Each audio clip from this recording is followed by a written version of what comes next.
Hello,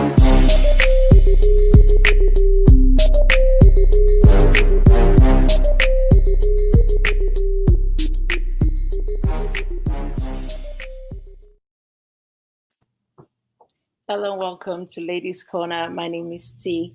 I'm so very excited to have as our guest tonight, Professor Wanda Costen. She joins us to talk about Black lives and overcoming. So that's the theme of tonight's conversation. So just a little introduction about Professor Costen. She needs no introduction. She earned her PhD in sociology from Washington State University. She also has an Executive MBA from Pepperdine University and her undergraduate degrees from the United States Military Academy at West Point. She's currently the professor and dean of the School of Business at MacEwan University, and she joins us tonight to talk about Black lives. Thank you very much, Professor. Thanks for joining us. Thank you for having me. I'd like to ask a question first about what's going on in America. You're American and African American. Are you incensed right now about Kenosha? Yeah, I have to share. This is a very difficult time. And it's interesting that you use the term incensed. For me, it's not incensed. We're beyond that now. Anyone who, I happen to be a big sports fan and a former athlete, and anyone who saw Doc Rivers and his commentary, I'm raw, right? It brought me to tears. And for those who don't know, what he said is it's getting really, really difficult for African Americans because we keep loving this country, but the country doesn't love us back, right? That's a deep, powerful statement. And that's how we feel. We're frustrated, we're angry, we've been through all those stages. And unfortunately, I think many of us are getting to the point, which is the worst, which is, do we have hope? Is anything going to really change? And so that is a very painful place to be, especially for a demographic of people who have relied on hope since the beginning of time in my home country. And so it's very difficult. This is a very trying, difficult time for African Americans right now in the United States. People looking at especially what happened to Jacob Blake may think and say, when they look from outside United States, may say that Black people generally have a problem with insubordination. That cannot excuse being shot 7 times, I know, but would you say rebellion, insubordination is a reason for police brutality like that? Well, of course not. I mean, anyone who's actually paying attention and taking the time to understand what is happening, the situation today, could not say that, right? Because what's happening is, it is literally the color of our skin that is invoking these kinds of over-the-top, overly aggressive responses. Now, I'm a sociologist, and so some of what I ask people to consider is that for some reason, there is fear around people who look like me, right? Black, brown people, that somehow there's this predisposed orientation that evokes fear or that places upon us a bias that says we don't belong in certain spaces, and that if we are in those spaces, we're engaged in some kind of illegal activity. So therein is the issue. And the need to have this overly aggressive response and violence isn't necessary. I mean, these are police officers who are carrying weapons. And so let's say, just for argument's sake, this individual had done something that was threatening or fearful or harmful to himself and others. There is no need for 7 shots in the back, right? I'm a former military police officer, and while certainly we are trained to shoot center of mass, in that situation, they had control of the situation. So they could have just as easily stopped the gentleman by shooting him in the leg, the arm, right? He's going to stop what he's doing. But the reality is he was getting in his truck or his car with his children to drive away. There's no threat there. There can be no threat if someone's not even facing you. So I think those arguments are not really valid. And it just speaks to a comfort with trying to justify behavior that is unjustifiable. Because I would just ask folks, if that individual was white, what do we honestly believe would have happened? And I ask that based upon evidence we have of what happens to white people who, even when they are carting weapons, are not treated that way, right?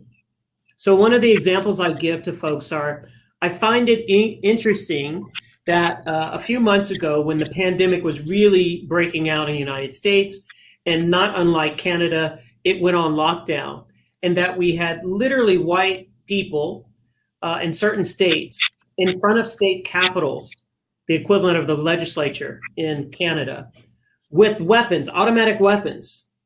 And no one thought it was necessary to call in the National Guard, to call in the United States Active Duty Army in that incident. But yet, brown people who are unarmed and engaged in peaceful protest require riot gear, National Guardsmen and women, and the United States active duty United States military with no weapons. But white people with weapons don't require that same response, right? So it's a very interesting thing to begin to pull this apart and to look at those images and then ask oneself, how does this elicit a certain response, but something else does not? The Kenosha Police Department said he was going to his car to get a knife, and they found a knife as a weapon. Does that justify certain shots? Of course not, because the key is, wait, we shot him en route, so they could have actually detained him before he went to his car. Right? Oh, yeah. Piece of cake. He had no weapon on him at the time, so that's not threatening. He wasn't facing them. I mean, it from my perspective, again, as an outsider, I wasn't there. I haven't seen all the tapes. I haven't spent the time to really understand the entire situation. What brought the police there, I don't know that. So to be fair, I don't know that. But based on what you're telling me, that is not a legitimate response to a threat. It just isn't.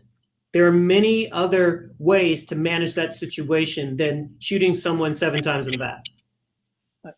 Now, when you look around the world and anywhere you find Black people, I'm African, and you find even leaders oppressing their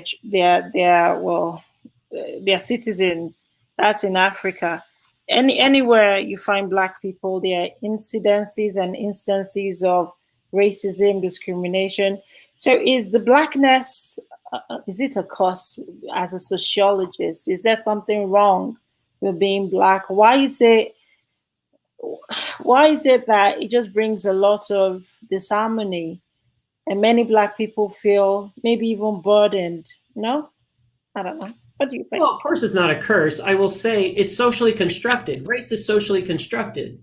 You know, if you look at the history of race, certainly in the United States, which is a country of immigrants, if you go back far enough, Italians were not white. They are now, but they weren't then.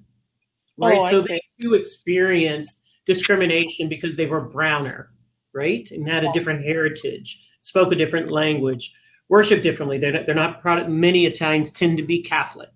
So they worship differently. So I would argue it stems from fear. And we must remember that any difference that is easily identifiable just becomes a way for us to distinguish and separate. And at the end of the day, I believe it's based upon limited resources, right? There are limited resources, and in general, people in power want to reserve resources for people who look like them. And so when you have an easily identifiable trait that can say that person is not like us, even though we may be underneath our skin, it can elicit fear.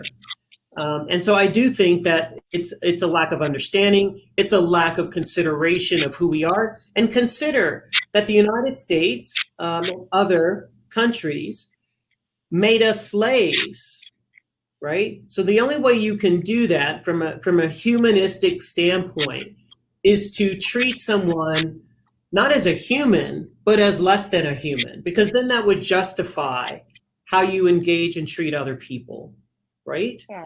And so if that's the history of the evolution of this relationship, then it's hard for people who've been raised that way, who've been told that people that have that color skin are not as good as you, they're not as educated as you, they don't deserve to have the same access to resources, they don't have the same work ethic, they're not as committed. Well, that's all a lie that we tell ourselves, right? And we can use that other in any dimension. It just happens to be easier when you have visible signs that are easy to identify. Or in Canada, it could be that you have a dialect, you have an accent. So it's easier to pick up that you're quote unquote not one of us, right? But it's just a dimension and a framework that we use to separate and then treat less than and feel okay with ourselves for not providing the same experiences to those people because they're not us, right? There's a huge, I did happen to catch some of the Republican convention this week, and there was a keen sense that that particular group of people kept saying things like America and American. Well, what they're by default saying is we're not American. And of course, African Americans have fought for the wars on behalf of the country before we even had citizenship. We fought, right, on behalf of our country. So these are very difficult things for African Americans to come to grips with, and then for certain white people to disregard. And what they're saying is, you're not really American. Well, yeah, we are actually, right? And we have demonstrated that in a multitude of ways, but it's a way to limit that inclusion. You're not one of us. You're not American, or you're not American enough. Yeah, not black enough. Is that to Kamala Harris? I'm just wondering, you're an American in Canada. Do you feel better treated in Canada, where people say racism doesn't exist? Do you agree that racism doesn't exist on Canadian land in Canada? And I suppose the second question is, let's tackle that first, please.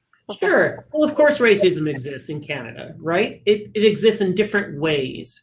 So what I've been saying to my dear Canadian friends is, this may shock you, but this thing called racism doesn't recognize an arbitrary, invisible line that we call a border. It doesn't, right? I've had some of my Canadian friends admit that the way Indigenous people are treated in Canada is similar to the way African Americans are treated in the US. So certainly there is racism here, and we see it on TV, right? I watch Canadian news. There's evidence of it. I would say it's far more subtle. And I would say, if I'm honest, absolutely, I share this with Canadians all the time. Yes, in general, I am treated better as an African American in Canada than my home country. And it hurts to say that, but that's true. But I can also say that even in the United States, my earned privilege, because I have a lot of privilege, my earned privilege actually allows me to buy myself out of racism often, right? Because I can. How? Please, could you explain that? How are you able to buy yourself out of Of course. Racism? Well, I have a PhD. Yes. I am blessed to earn a very high quality salary. I have privilege that comes from where I live, how I carry myself, my diction. Gotcha. There's a sociologist called Bourdieu who would say your habitus, which is your habits, the things you like, right, have evolved over time because I now am operating in a totally different social strata. The challenge is because I'm very casual and I don't always literally wear my social status, I can see how differently I'm treated in different venues and based upon what I'm wearing. So if someone catches me and I happen to be out on one of my many walks that I take every night, I walk lots of miles for exercise, and let's say I brought up with me my debit card and I thought, on the way home, I'm going to swing by Co-op and pick up a couple of things and walk the rest of the way home. Well, I'm treated very different in yoga pants or shorts and a t-shirt than I would be if I showed up dressed in a business suit, right? Just at how I'm engaging, right?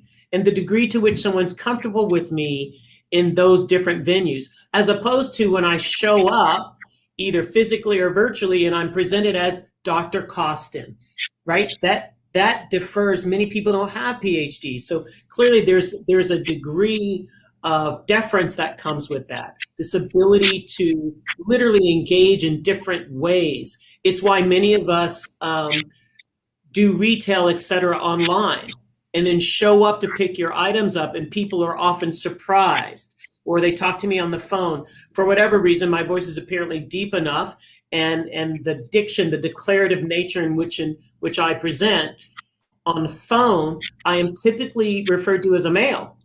And I asked someone about that once. I'm like, I don't understand that. My voice is not that deep.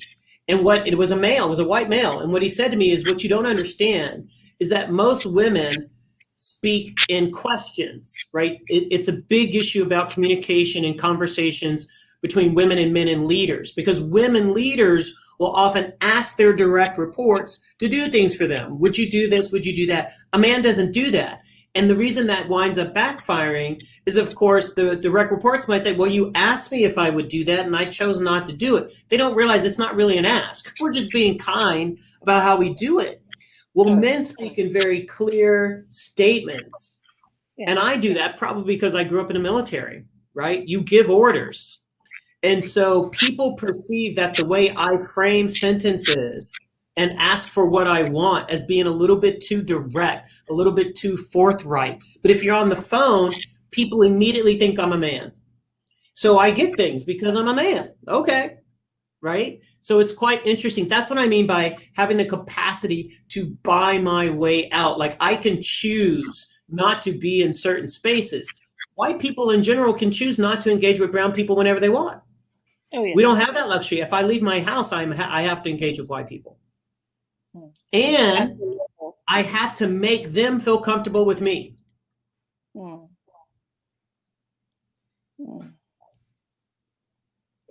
Professor, the problem I hear when people come from Africa or Asia is, one, you mentioned it earlier, their accent or their name. So if you have a name, like even President Barack Obama struggled with that name till he became president. If you have a name like Himalaya, or, no one can pronounce that, you won't get called for interviews. And sometimes you find people come from West Africa with PhDs, and they start right at the bottom of the scale, because their CV is not Canadian enough, their accent is off, they don't have the right names. And so they suffer at the bottom like Black people do. How do you see this? How do you see this experience as an African American woman when you reflect upon the experiences of other Africans coming maybe into? Yes, of course. I've spoken about this regularly in Canada, across, certainly here in the province. And part of the challenge is that's the subtle way Canadians prevent others from entry, because they've decided that you actually have to have Canadian experience for it to be valid, as if somehow the activities and tasks you're going to be asked to do are so unique in Canada. They're not. It's just a way, again, to limit access to those special jobs, those leadership jobs. And what it also means is that there's less value placed on credentials from other countries, particularly developing countries. The same thing happens on occasion, depending on what country you're coming from, in Latin America, Central America, South America. Depending on what country you're coming from, often there's less value in those post-secondary institutions. What that means is that it's unconscious bias, sometimes conscious, unfortunately, but mostly unconscious, that says, well, we use where you went to school as a proxy for the skills that you have, as opposed to inquiring about the skills that you actually have, right? Just because someone went to the right schools doesn't mean he or she is actually capable of doing the job you want to hire them for, but you take it as good faith that they went to that great school, so hey, they're awesome. They went to Western for business school, they're awesome, Ivy, right? But we don't know that school, and it's a developing country, so it can't possibly be as good as the schools in North America, although that may not be true. That's true. And that hinders a lot of people. So my question really generally is, what is the hope for maybe the new immigrant who goes to MacEwan with the wrong name, with the wrong accent? What's the hope? What would life look like outside MacEwan, for example, outside education, or you're just one of those people you cannot shake your accent and you're unwilling to change your name, what is your chance of doing well in Canada? Well, I think it's still well. I mean, I'm proud of an immigrant that I've worked with from Africa who has been successful in securing a professorship, an assistant professor job, a faculty member job at a post-secondary institution here that I was mentoring. And the key becomes, as I said to her, which I'm sure she found offensive at first, you have to know the rules of the game, and then you have to be willing to play the game, right? Mm. So if you know that there's high honor and points, if you will, rank placed on Canadian experience, how do we get Canadian experience, right? And then it comes down to social networks. How do we leverage our networks? So because I happen to be a dean, it was very easy for me to reach out to other deans who might be looking for sessional faculty in a specific area and say, hey, if you're looking for a sessional faculty member with this background, I invite you to connect with this individual. And that happened. So she got a sessional opportunity. They liked her. The timing was perfect. They had a full-time job come opening. She applied and she got it. She was the best candidate. But recognize that part of that was now she's one of us because she taught for a term with us. We know her. We know she's a great instructor. We have data to support that. So the challenge is, how do you get some of the experience?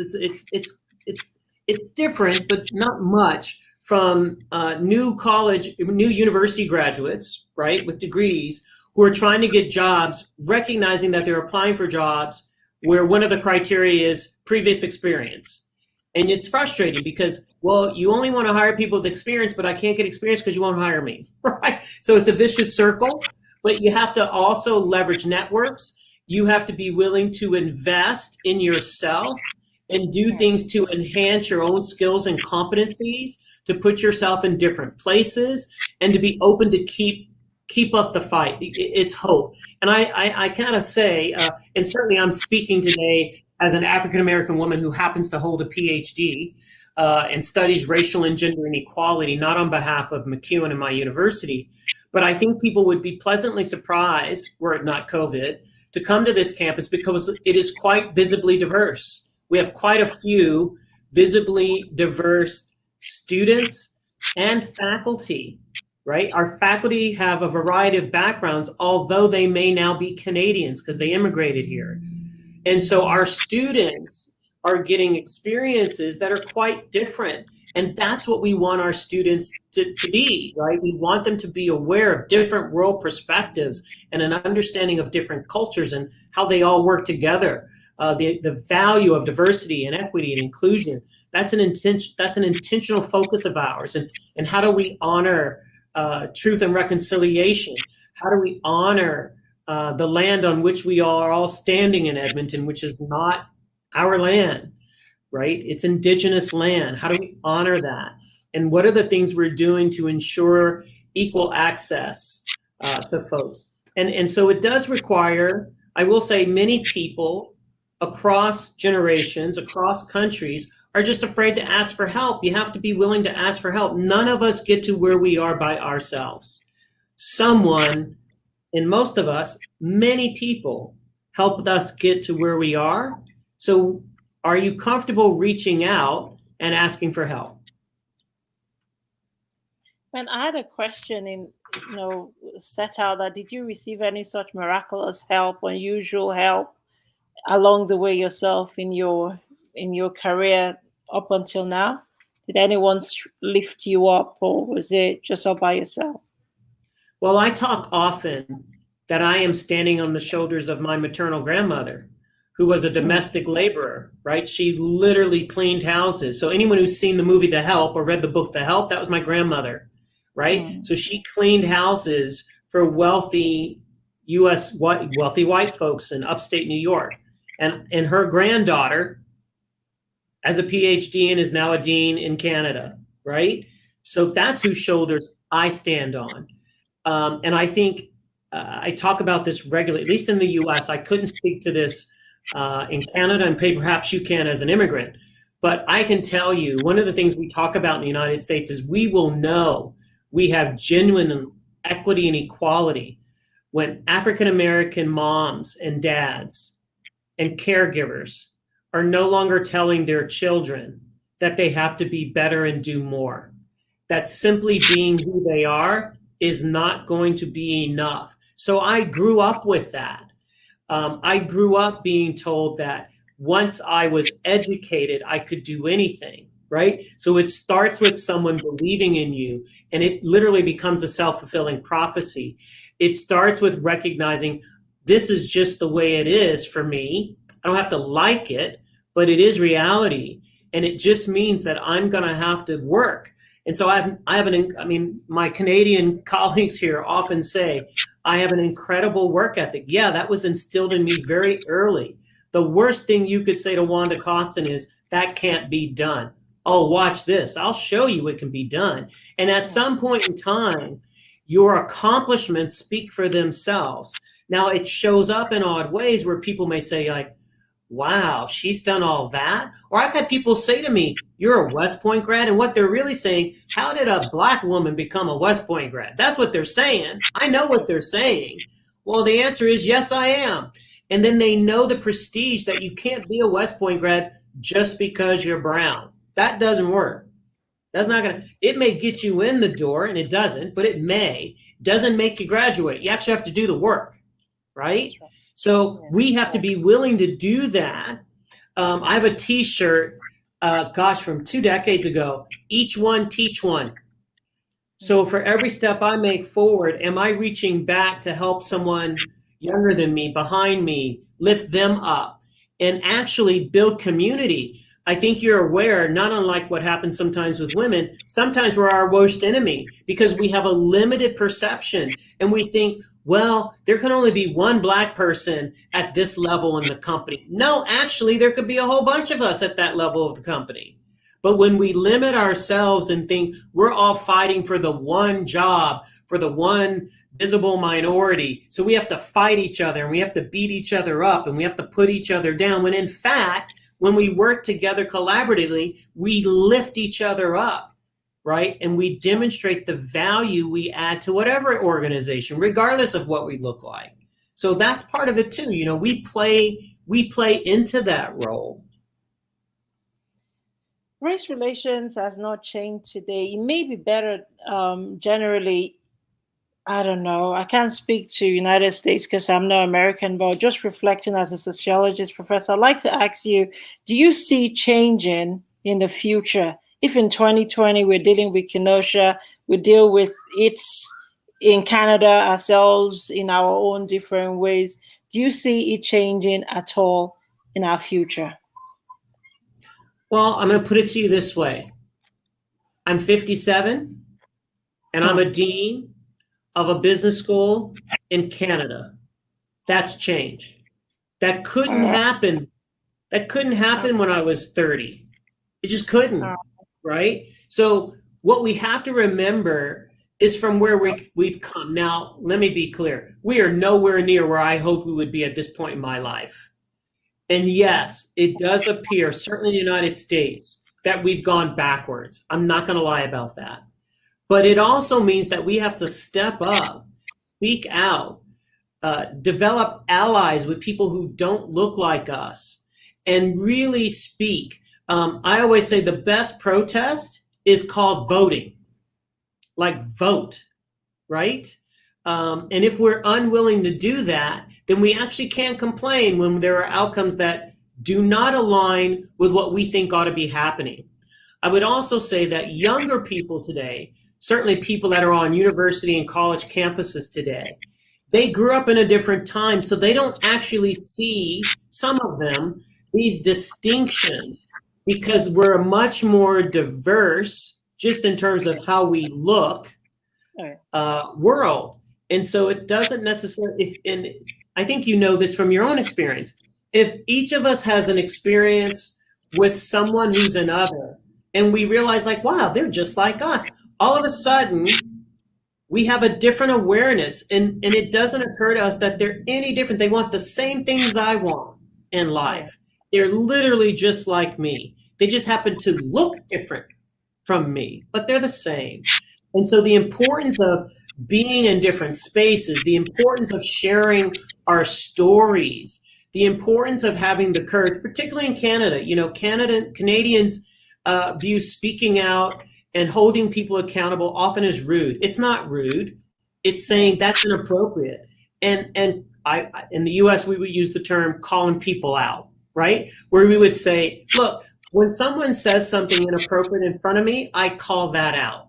When someone constantly refers to a generic human being as he, I will often say he or she. And of course, now even I have evolved to say some people are they, even though it's grammatically incorrect. But I point out that that's an evolution in itself. Because when I was growing up, to be grammatically correct, to refer to a generic human being, you had to use the male pronoun. Think about that. In my lifetime.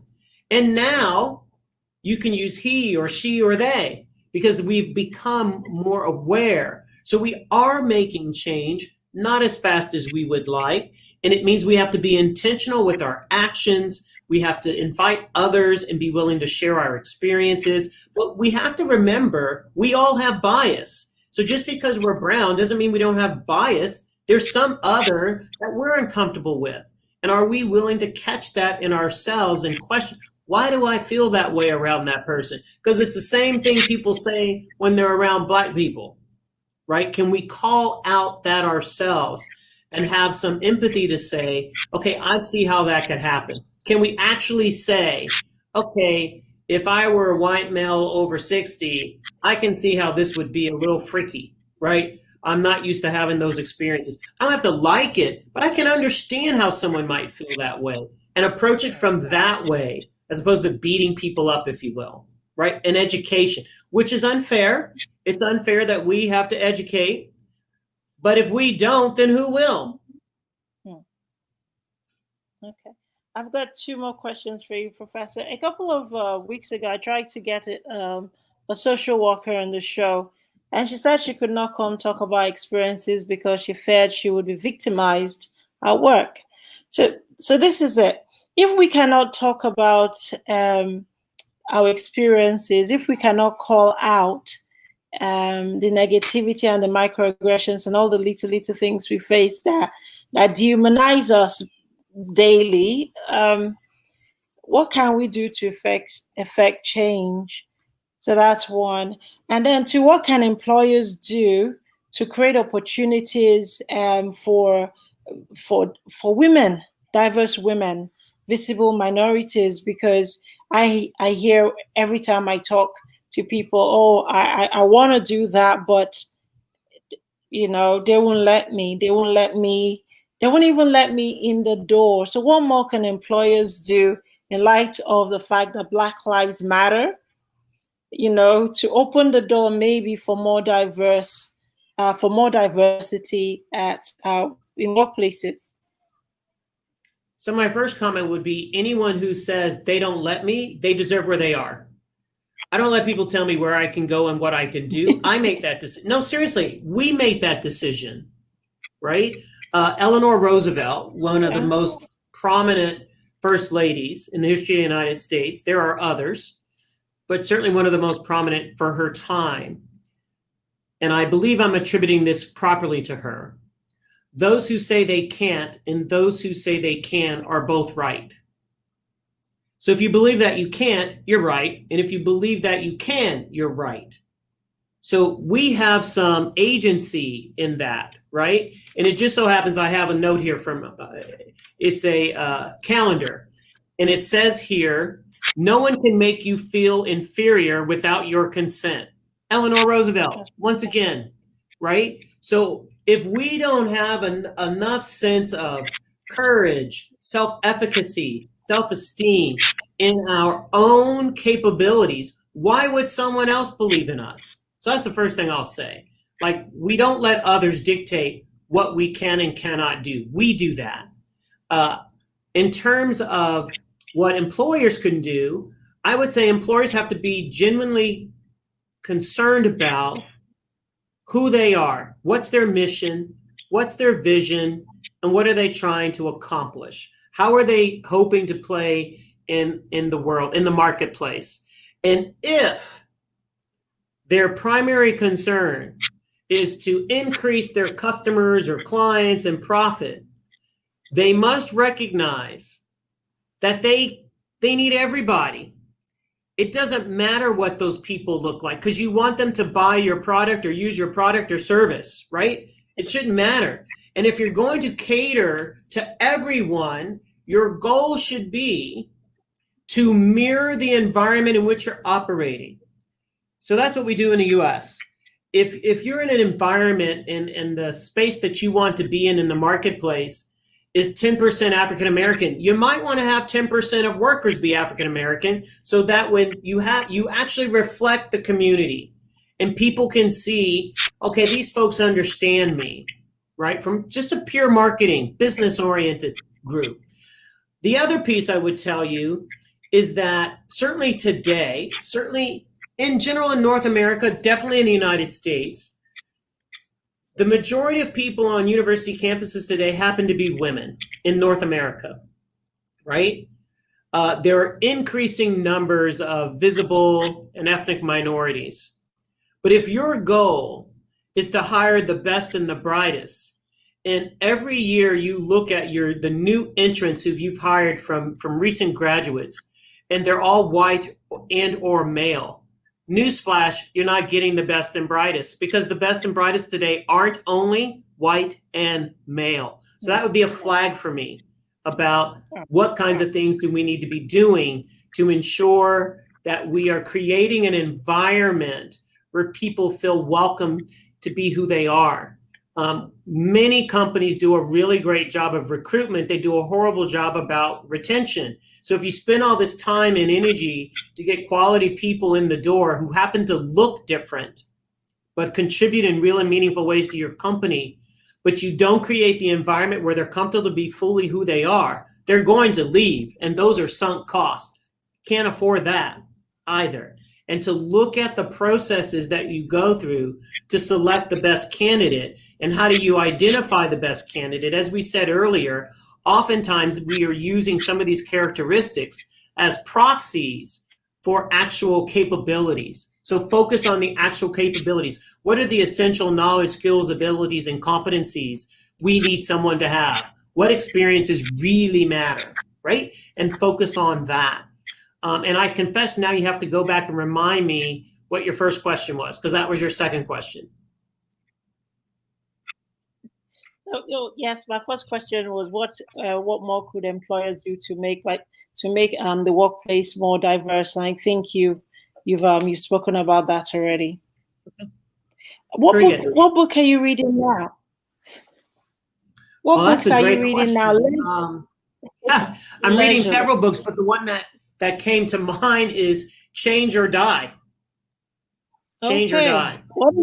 What is that about? And it's a phenomenal book. It's written by someone who talked about that people, and this actually relates for Black people in general, African Americans for sure, likely Indigenous people as well, is because of the history we've had, we have different health conditions than white people. And actually, I actually shared this with my mom today because today's her birthday. And I said, the research shows in the United States that African Americans have a significantly less lifespan than white people. And a big explanation for that is the lifestyle we live, right? But the other is the stress on our bodies for living as Black people in our environments, right? Just the stress of being brown in an environment lessens your life. It leads to things like, why do we have high blood pressure? Why do we have high cholesterol? Why do we have heart conditions? And so those issues are really part of the problem. And so this book is about change management. And the bottom line of it is that people who have heart events, heart attacks, strokes, etc., and go through some kind of surgery, whether that's a double, quadruple bypass, put a stent in, angioplasty, that the overwhelming majority recognize that they could live very long lives if they change their lifestyle, change what they eat, exercise, etc. The overwhelming majority do that for a short period of time and then go right back to their old ways and die. And really, all they need to do is change. So the theory is, do we hate change so much that we'd rather die? And it just uses that as a framework, because what I used to tell my students is, here's the irony. Humans in general hate change. I'm no different. I mean, it'd really be great if the world just operated the way Wanda wants, and then it would be wonderful, right? I'd have no conflict. But the reality is it doesn't. It doesn't operate for me. So as much as people like to pretend they like change, no, we don't. We really would prefer everything stayed the same way if it's working to our favor. But the irony is the sheer existence of the body, this thing that we walk around in, changes. I go like that, a whole series of cells just fell off and they regenerate without me even knowing, right? And the subtle changes we have, whether that's like now I'm wearing bifocals, I'm coloring my hair because my hair is gray, I might look the same, but my body has fat in different ways than it used to, and I have to actually do more to stay fit. Yeah, because my body has changed. I'm not the same at 57 as I was at 37, as I was at 27, right? I'm just not. And as a former athlete, I could eat and do whatever, and I could lose it like that. That is not quite the way it works at 57, right? It's an ongoing thing. Yeah. So the book is saying that just as our bodies are literally changing as we sleep, as we walk, how can we then, as living beings, not understand the importance of change? Because it's literally change or die.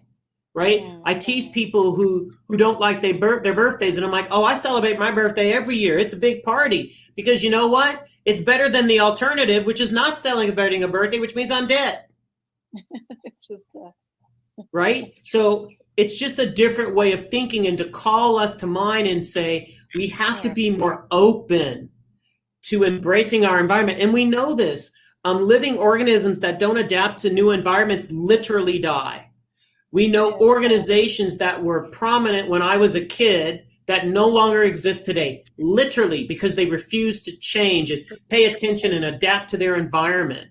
So we have to do that. And it's helping me to understand how I can position initiatives and ideas I have for my school with people who are quite comfortable with who we are today. And that's fine for today, but that doesn't mean we're going to continue to exist if we don't pay attention to this environment and are willing to evolve into something bigger and better and greater and contribute in new and different ways.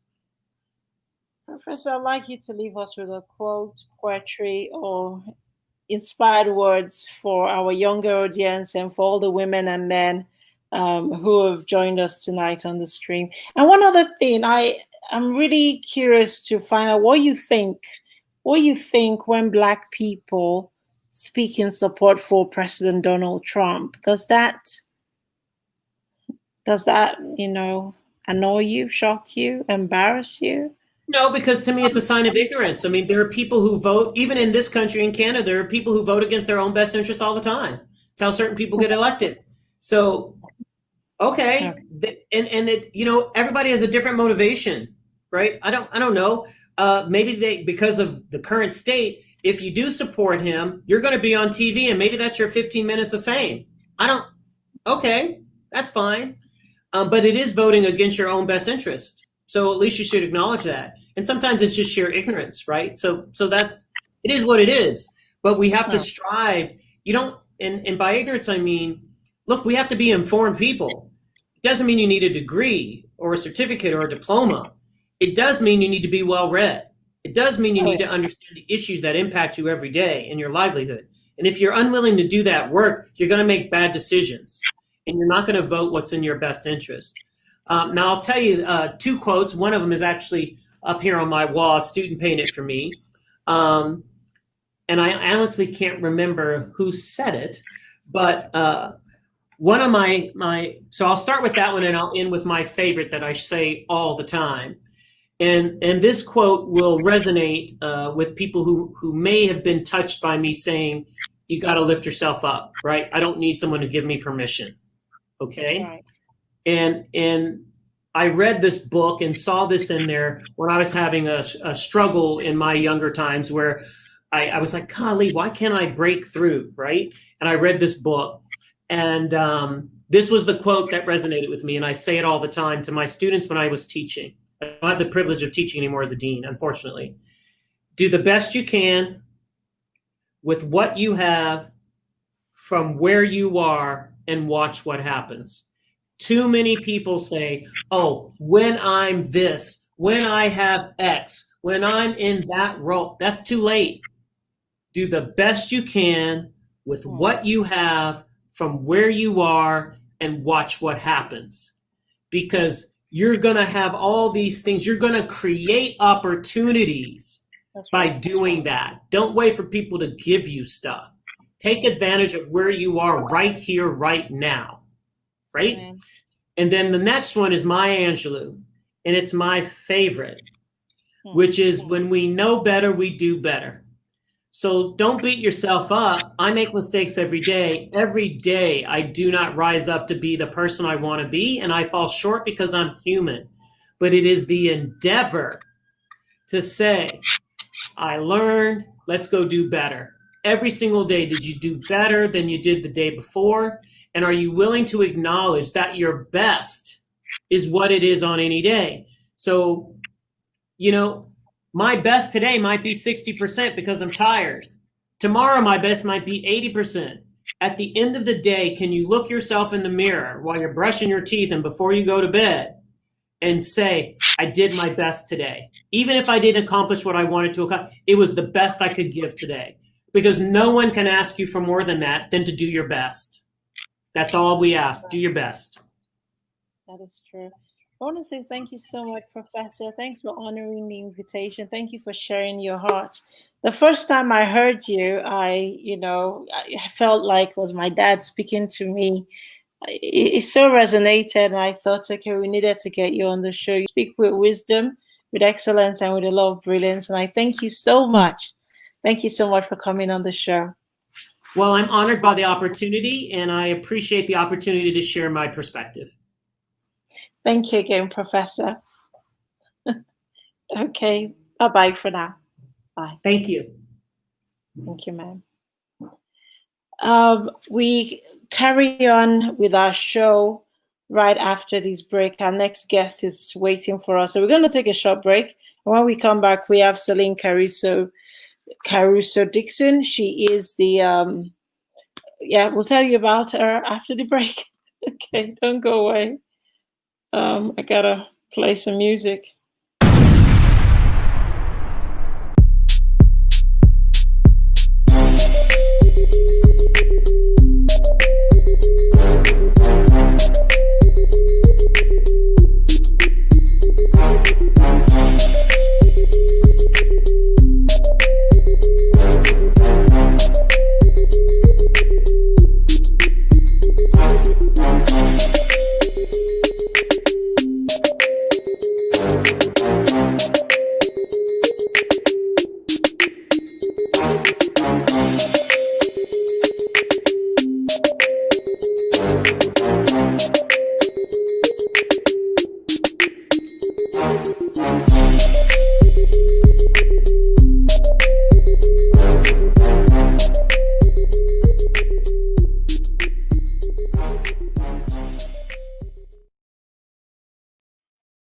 Hey, welcome back to Ladies Corner. We have a show for you tonight. Hi, Celine. Thanks for coming on the show.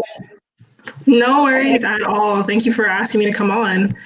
You're welcome. So just so you know, we're broadcasting right now live to Twitter, to Instagram, and to Facebook. So say hello again to all our audience. Thank you, guys. Please make sure you like and share our content. We have a show for you tonight. So she's Celine Caruso Dixon. She's a third-year political science student at the University of Alberta. A passion for social justice movements. I've brought her to be the president of the Black Students Association, as well as the founder of Zion, an open mic series in Edmonton as a healing space for all, specializing in poetry, performance, arts and music. Um, Again, Celine, thanks for joining us. You're so young and you've done a lot with your life. Oh my God. Yeah, my mom's So always pushed me. So tell us your story. How did you? Oh God, you're so driven. I already love you. Love you. I love what you represent. I'm excited. um, So tell us how you got here. thank you. Thanks so much. Coming out of high school, I was always super driven. I was on student councils, I was playing sports, I was in international baccalaureate. I was just super involved in the community and super passionate about what I was doing. Leaving high school, I didn't know what I wanted to do. I got into political science at the U of A, and I was super passionate about politics, about debating, about policies, especially surrounding minority youth in Canada and just minorities in general. And so I wanted to create something more. I wanted to do more than just go to university. So I joined a bunch of clubs, and then I wanted to create something of my own. And so I started with Zion. And Zion came in December of 2018. It was just a go around. I wasn't supposed to be something that has lasted this long, if I'm going to be honest, but I loved the outcome. I found that I was filling a need for people in the community, and I wanted to continue that. And so kept going on, and now we're coming up on 2 years this December, which is insane to think about. Yeah, we're very, very proud. I was just speaking to Professor Costen. I don't know if you know her. She's the dean of business at MacEwan University, and she was saying you go Yeah. out and you get it. And I think everything she said, that is you. Why political science? I wasn't seeing Black women in political science. I wasn't seeing Black women in politics. I wasn't seeing minority women being represented in politics. And I wanted to change. I wanted to actually go into something that I knew was going to make a change for my community and for Black women all over the place and minority women all over the place. So politics was the route. I was really, really fortunate in high school to have a history teacher that pushed me to go through politics. She saw what my potential was, and she knew I was really good at debating and really good with policies. And so she was like, this is your avenue. This is where you need to go to really help the people that you want to help. And so I went with it, and I've loved it ever since. I love politics, I love policies, and I love debate. And I'm really glad that I can do it. Oh my goodness, your speaker talks about the short bio talks about social justice. And when you say social justice, I want to hear from your perspective. What does it look like to you? I think social justice can be so many different things, but it's all suited to what you as a person want and you as a person do. So social justice can be anything from actively calling out your family members from saying racist comments, or trying to actively help community members in different ways. Like whatever social justice is, it's bettering the community for those of us minorities that don't have like that white privilege.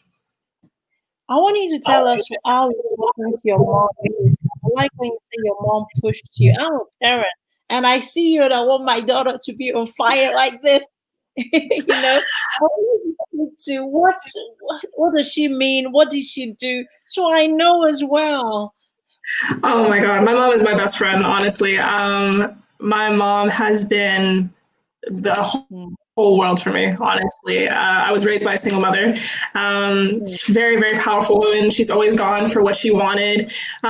She, left her home when she was in her 20s to come to a completely new place without knowing anybody. She's from France. She came over to Canada when she was late 20s. She didn't know what she wanted to do. She is a world-class hairdresser. She's worked with multiple different, very, very well-known brands and very, very well-known actors and actresses. And she wanted something that was humbling instead of working with the fast fashion and working with the celebrities all the time. And she wanted to do something that was going to help people. And so she started doing hair for seniors, specifically those that had Alzheimer's, that had dementia, that were actually critically ill. And she started really helping people. She was volunteering in a bunch of different stuff. She was volunteering in the Portuguese Association and the Italian Association. And she was just doing so much work. And then when she had me, she always, since young, she always pushed me. She was like, you are so beautiful. You are so powerful. Don't let anybody ever tell you that you're anything less than that. You need to go for the stars. And she always pushed us, myself and my little brother too, who was 16, to do absolutely everything that we could in our power to help our communities, to really get out there and really make a change in the world, because she saw that we had that potential and she wanted us to achieve that. Wow. I love your mom. And Mrs. Corey, yes, just said you're a promising young lady, and oh my goodness, Thank I you. mean, the rest of her life, all the work she's put into you, she's just going to keep reaping and reaping it and reaping it, because you are going to do very well. I know.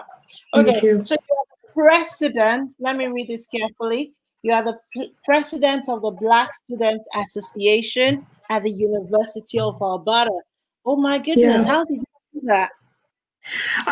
So backstory on the BSA, University of Alberta Black Students Association. We started 3 years ago. We're coming up on our third year.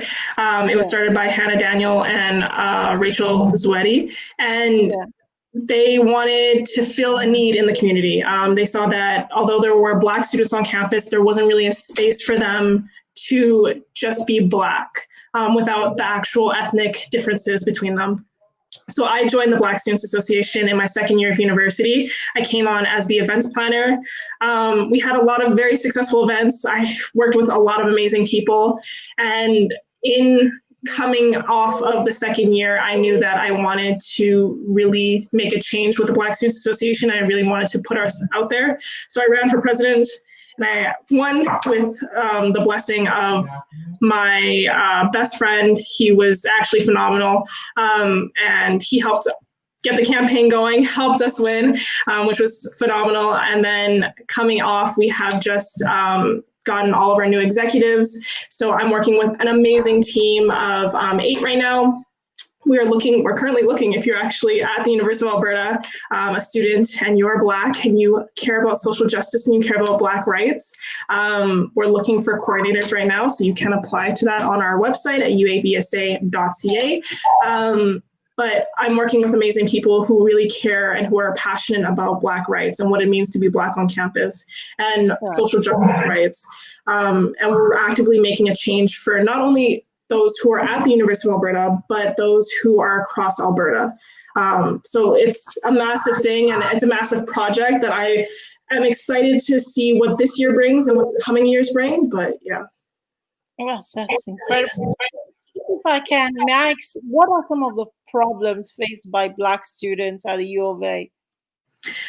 I didn't think that there was a lot. I knew that racism was a thing on campus. I knew that there were a lot of, unfortunately, minuscule things that went unnoticed, subtle racist comments, backdoor racism that really wasn't communicated to the university because of how things were going to be handled. People weren't sure. But at the U of A specifically, I think that in the past years, we have been getting better at handling racist notions. I know that there are quite a few. And this past summer, unfortunately, we had to see one where a University of Alberta prof hung a noose for a Black doctor in Red Deer, which was really not appropriate. And, we continue, as the BSA, we continue to get reports from Black students who are like, hey, I am facing racism from one of my profs, or I am facing racism in my classes from certain peers. How do I handle this? What can I do? So like any institution, the U of A does face racism within its walls. None of them are perfect, and the BSAs are actively trying to make that better. We don't want racism on our campus for Black, for Indigenous, for any minorities. We don't accept racism. We are very much anti-racism. Yeah.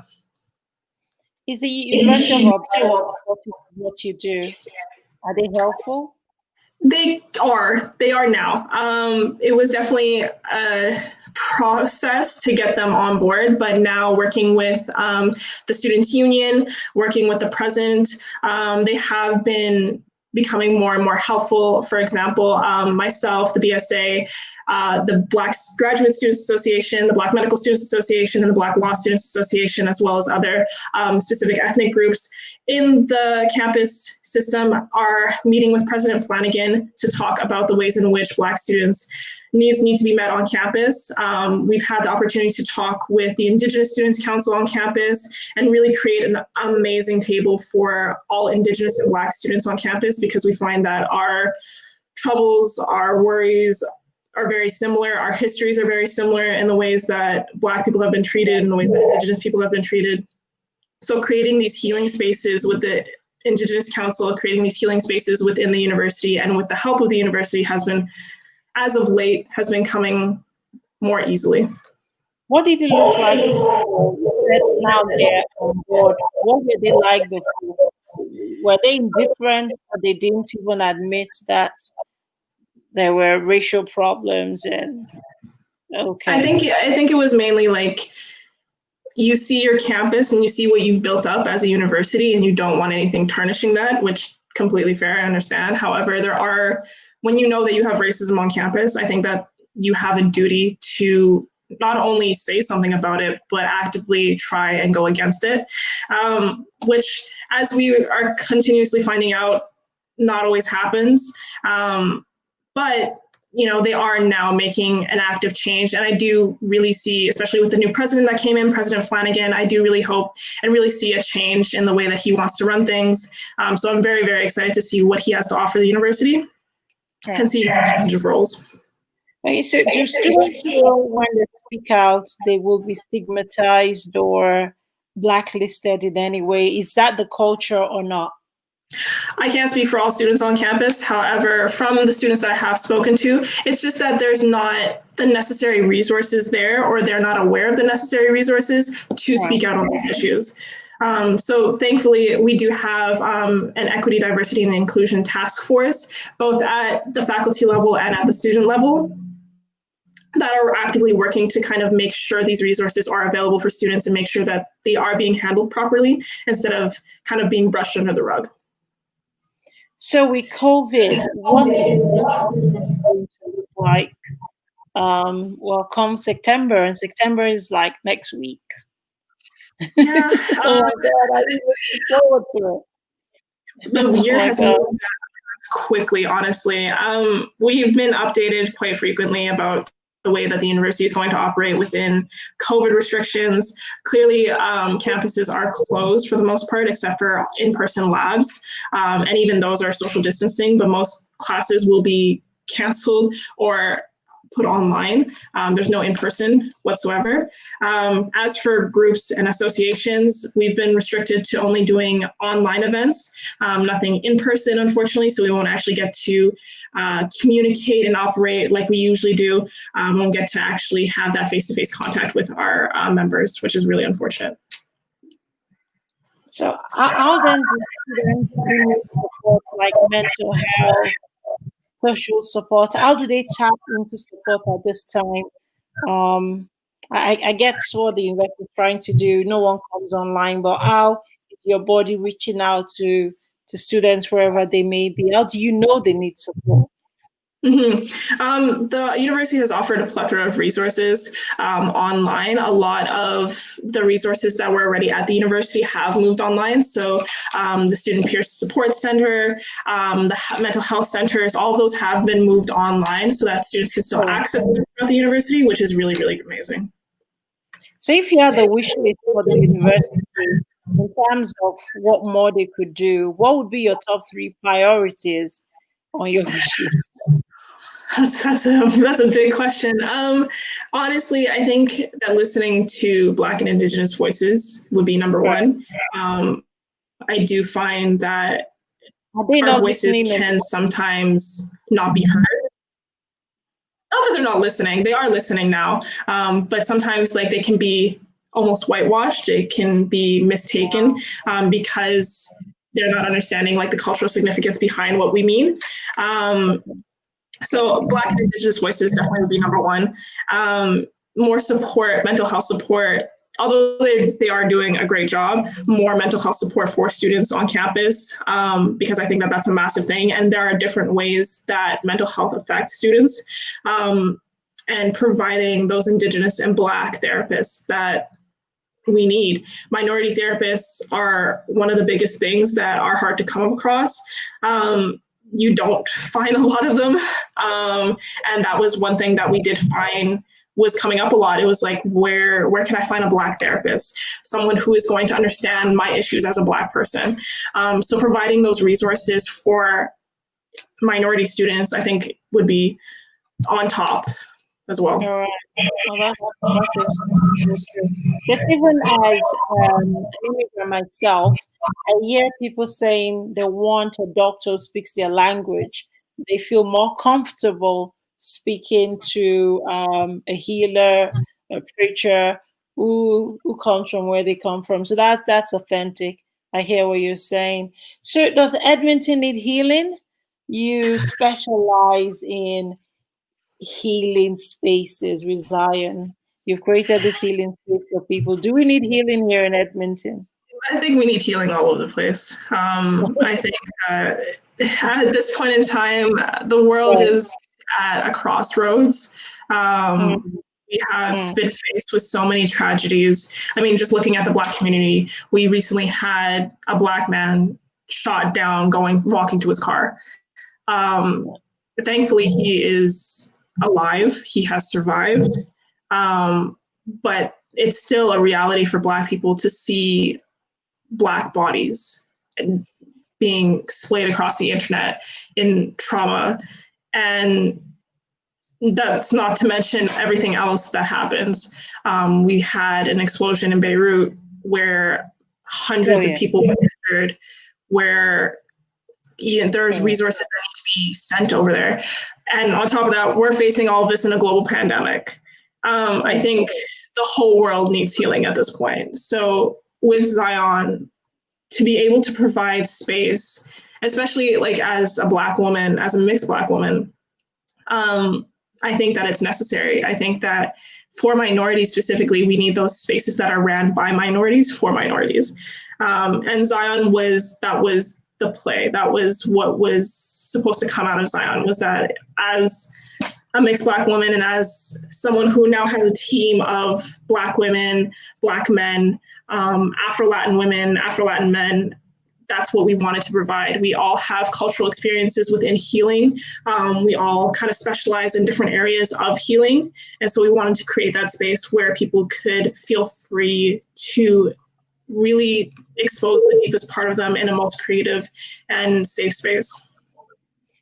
With Zion, do you have a curriculum which comes out? Have you been able to do, or postponed? Has it been cancelled? How have you been able to manage? It has definitely been postponed. But we are working on something big for October. And I'm very, very excited to announce that'll be coming out Saturday or Sunday this week. A big announcement that I'm super, super excited for, working with a partner that I had originally started with when I first started Zion. So I'm super, super excited to kind of go back to my roots almost. But yeah, it has definitely been postponed the past couple of months. Instead, we've just been releasing resources for people, sending out, here are Black photographers that you can support in the city. Here are Black poets that you can support in the city. Here are Black creatives that you can support in the city, and stuff like that. Okay. Do keep us updated with this. You on Saturday. We'll like to be on top of that. Now, as a student, how do you remain excellent with so many things you do? How do you keep up the enthusiasm? How do you do it? What's your secret? Other than having everything like planned out, date, time, all of that stuff in a planner, I like knowing that I am helping a better cause. At the end of the day, everything that I'm a part of is not for my personal gain. It's for helping a better future in the end goal. So all of the associations that I'm a part of, all of the committees that I'm a part of, everything that I really do is to help educate people, is to help make people feel safe, is to really help my community in the end. So I take it, I get it. So right now you're president of the Black Students Association at U of A. When you do graduate, what does the future look like for you? When you project into the future, where are you going? That's a hefty question. I really, if you had asked me this like 6 months ago, I would have spot on been like, I want to be prime minister. But as of late, I still do want to be prime minister at some point. I still do want to take that route. However, I received my cannabis education certificate, and I'm officially like a cannabis educator. And in the cannabis space, there isn't a lot of Black women. There isn't a lot of Black people or minority peoples whatsoever. And when you're disproportionately faced by cannabis inhibition and cannabis prohibition, it's really hard to get into those spaces. And so I really want to, after graduation, I really want to help educate people further on cannabis, and really create something that hasn't been created before in the cannabis space. That sounds really special. I'm curious, who are your heroes? Would you say Leslie, Dr. Lewis, Kamala Harris? Who are the women you look up to, other than your mom, of course? Yeah, my mom is definitely number one. Angela Davis, Maya Angelou. Who else? I have a plethora of Michelle Obama, Oprah Winfrey. Michelle and Barack Obama. Honestly, both of them have been. I love that couple so much. They've definitely set the stage for a lot of things. I also have heroes that are like personal friends as well, like Libby Thomas, who, when I was in high school, she went along a very similar route as I did, and she was someone that I looked up to a lot. She didn't even know me when I was in high school. Like, she had graduated 3 years prior to me, or 2 years prior to me, and knowing about her, finding out about her, I was in awe. I was like, there is another mixed woman who, has actively taken a stance in politics and who is actively making a change in her community. And just a really great friend, someone that I look up to a lot. Just an amazing human being, honestly. So I have a lot of like very personal people that I count as my heroes. I have a lot of like famous people that I count as my heroes. A lot of business tycoons out there that I really enjoy. But yeah. So I want you to talk to the generation after you. I want you to like your junior ones, okay? Sometimes I mess up with my English. Sorry. I want you to speak to the generation coming up. Could you please speak to them? I've got some kids here as well. I want you to speak to them how they should seize the moment. Stay focused. Honestly, never give up on yourself.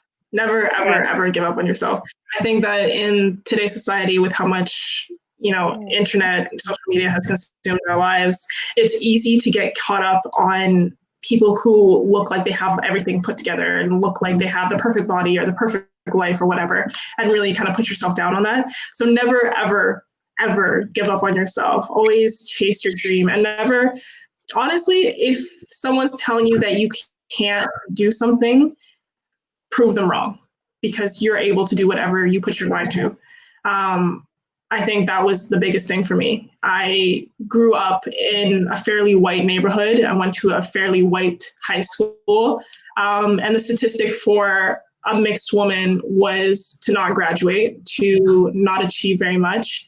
And I surpassed that. I graduated high school with honors, with scholarships, with the highest recognized award at my high school. I was a student athlete. I completed IB. Like, I surpassed that tenfold. So always believe in yourself. Even if no one else around you believes in you, always believe in yourself, because at the end of the day, you've got you. Like, you are your own being. No one else is going to be you. No one else is going to push you. You have to push you. So believing in yourself, understanding who you are. And that may take time, and that's okay. Like, this past year was the year that I actually learned how to love myself. Like, learned that as a mixed Black woman, like, I am beautiful and I am gorgeous and I have the ability to do everything that I can. So it can take time. Like, I'm 20, but it's worth it. Always believe in yourself and always do what you want to do, and always make sure, like, the sky's the limit. Go past the sky, go into space. Like, you've got what you can do. Amen, Sister Girl. Thank you so much. You're the founder of Zion. You're the president of the Black Students Association at the University of Alberta. You're selling Carissa Dixon. I want to say thank you so much for coming on the show. We hope you come back. I am inspired. Yes. I am rooting for you. Thank you. I want to Thank give you you a so high much. five, a virtual high five right there. After COVID. Absolutely. We got to do something together. So please like and share our content. We're going to let Celine go. We'll see the rest of you next week, Thursday. Thanks again for coming out tonight. Okay, to the rest of us, bye. Take care. Bye, everyone.